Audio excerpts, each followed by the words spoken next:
कहवा कते लहवा कहाँ कहर दिया आजू सगुन उठी। कहवा कते लहवा कहाँ कहर दिया आजू सगुन उठी। के करे ही बाबू का होखेला चुमावन आजू सगुन उठी। के करे ही बाबू का होखेला चुमावन आजू सगुन उठी। दुल्हा घर कते लावे दुल्हा घर कर दिया आजू सगुन उठी।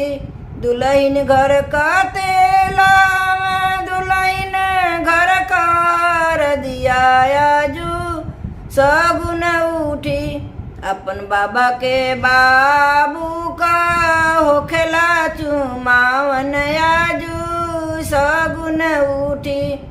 अपन बाबा के बेटी का होखेला चुमावन आजू सगुन उठी। अपन बाबा के बेटी का होला चुमावन आजू सगुन उठी। के ही लगावेला आँख में काजलवा आजू सगुन उठी। के ही लगावेला आँख में काजलवा आजू सगुन उठी।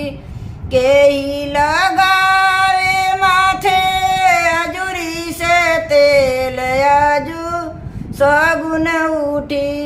के ही लगावे माथे अजूरी से तेल आजू सगुन उठी।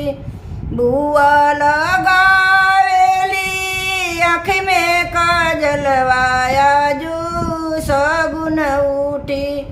बुआ लगावेली आँख में काजलवा आजू सगुन उठी।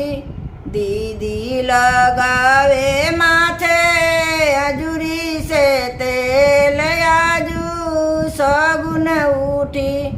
दीदी लगावे माथे अजूरी से तेल आजू सगुन उठी। के ही जे गावेला के ही बाजावे आजू सगुन उठी। के ही जे